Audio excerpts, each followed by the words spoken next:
ये समाचार डिफेंस और जियो पॉलिटिक्स दोनों पॉइंट ऑफ व्यू से, दोनों एस्पेक्ट से एक बहुत इंपॉर्टेंट न्यूज़ है एंड हाई चांसेस हैं कि यूपीएससी भी इसके ऊपर सवाल पूछ सकती है। आने वाले आपके अपकमिंग जितने भी दूसरे एग्जामिनेशन है वहाँ पर भी इससे क्वेश्चंस पूछे जा सकते हैं। बट खास तौर पे अगर आप डिफेंस के एग्जाम्स की प्रिपरेशन कर रहे हैं, आप डिफेंस एस्पिरेंट हैं, तो एग्जामिनेशन प्लस इंटरव्यू दोनों के लिए न्यूज़ बहुत काम की है। अच्छे से इसको हमको प्रिपेयर करना है, रेलेवेंट है, इंपॉर्टेंट न्यूज़ है। चलो शुरू करते हैं। तो समाचार यह है कि हमारे डिफेंस मिनिस्टर राजनाथ सिंह साहब ने इंडिया की पहली ओवरसीज डिफेंस मैन्युफैक्चरिंग फैसिलिटी का उद्घाटन किया है मोरक्को में। समझिए बात को, भारत वेपन्स बनाता है कंपैरेटिवली। हम लोग प्राइम मिनिस्टर मोदी के पावर में आने के पहले उतने ज़्यादा वेपन्स की मैन्युफैक्चरिंग नहीं करते थे। ज़्यादातर जो भी हमको वेपन्स की रिक्वायरमेंट थी हम लोग बाहर से खरीदते थे। 2014 के बाद में प्राइम मिनिस्टर मोदी ने आने के बाद में डिफेंस मैन्युफैक्चरिंग भारत में करने के ऊपर जोर दिया, ताकि हम जितना हो सके अपना जो ये इंपोर्ट है वेपन्स का डिफेंस के सेक्टर में कम कर सकें। एक पॉइंट के बाद में फिर ये इस बात पे जोर दिया जाने लगा कि भाई हम लोग मैन्युफैक्चरिंग इतनी ज़्यादा बढ़ाएं कि अब नेट इंपोर्टर की जगह हम लोग नेट एक्सपोर्टर बन जाएं और इससे पैसा कमाएं, क्योंकि हथियार बेचकर पैसा बहुत कमाया जाता है। डिफेंस एक्सपोर्ट में खूब तगड़ा मनी है, खूब मोटा मनी इन्वॉल्व है। इस बात को ध्यान में रखते हुए हम लोगों ने अपना इंडिजिनसली जो है डिफेंस मैन्युफैक्चरिंग शुरू करी। अब भारत में लोकली हम लोग जो बना रहे हैं वो बना रहे हैं, बट साथ ही साथ फिर ये आइडिया भी आया कि यहाँ से बनाकर अगर हम लोग दुनिया के अलग अलग इलाकों में भेजते हैं तो फिर सप्लाई में भी काफ़ी ज़्यादा कॉस्ट लगती है। और अगर इस कॉस्ट को कट करना है तो इसका मतलब यह है कि हमको जहाँ पे भी सप्लाई करना है या तो उसी देश में जाके बनाएं जहाँ पे बड़ी मात्रा में डिमांड है, या जिस रीजन में डिमांड है, या फिर उस रीजन के आसपास कहीं पे हम लोग अपनी मैन्युफैक्चरिंग फैसिलिटी लगाएं, ताकि इंडिया से बनाकर भेजने में अगर बहुत ज़्यादा आपको कॉस्ट लग रहा है तो उस कॉस्ट की कटिंग की जा सके।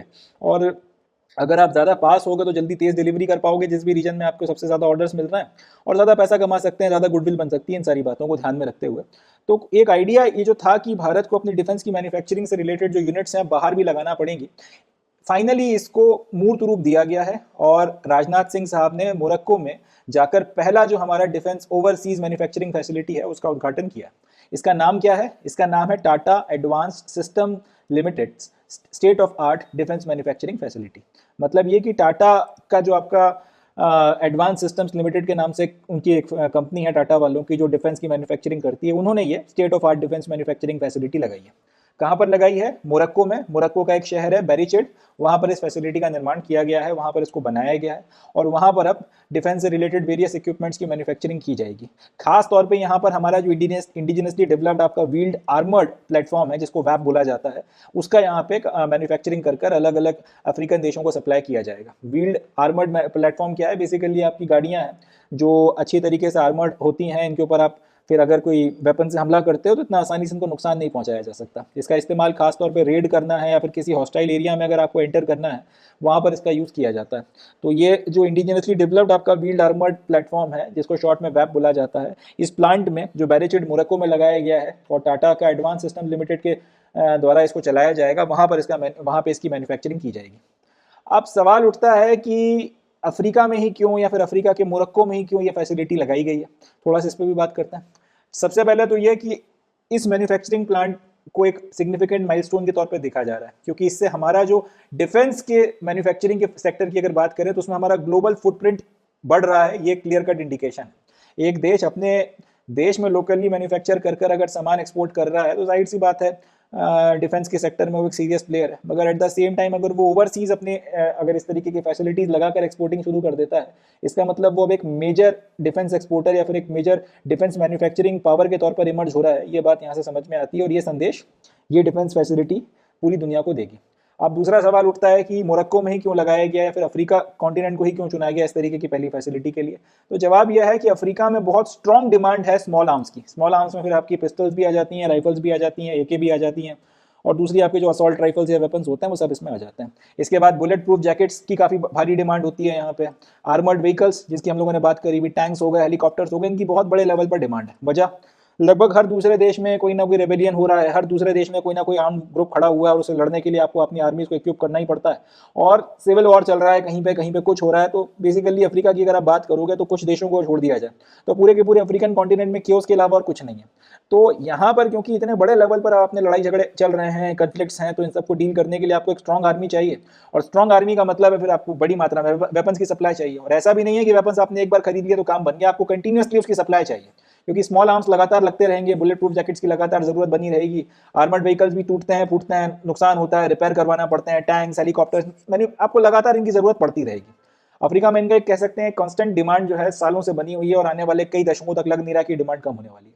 ट्रेडिशनली रशिया जो है इनको अब इस तरीके के सारे वेपन्स वगैरह सप्लाई करता आ रहा है, या यूं बोलना चाहिए कि बड़ी मात्रा में अफ्रीका को इस तरीके के वेपन सप्लाई में जो सबसे बड़ा प्लेयर था वो रशिया था। मगर रशिया का जब से यूक्रेन के साथ में कंफ्लिक्ट शुरू हो गया है तो उसके चलते वो अपने कई सारे ऑब्लिगेशंस को पूरा नहीं कर पा रहा, और अफ्रीकन देशों की जो डिमांड है और जो सप्लाई हो रही है उसके बीच में गैप बढ़ता चला जा रहा है। अमेरिकन वेपन्स इतने ज़्यादा महंगे हैं कि ये लोग अफोर्ड नहीं कर सकते, और फिर वही बात आ जाती है चाइनीज़ वेपन्स अगर ये खरीद रहे हैं तो उस पर वो क्वालिटी है, वो परफॉर्मेंस इनको मिल नहीं रहा है। एंड फिर वही बात है कि चाइनीज़ जो है वो आपका आफ्टर सेल्स बहुत बुरा उनका जो है रिपोर्ट कार्ड है, आपकी रिपेयरिंग हो गई या इस तरीके की चीज़ें हो गई, उसमें फिर ये चाइना वाले बहुत जो है नानुकुर करते हैं। तो इन सारी बातों को समझते हुए इंडिया ने इस मौके को पकड़ा है और यहाँ पे अपनी फैसिलिटी जो है लगाई है।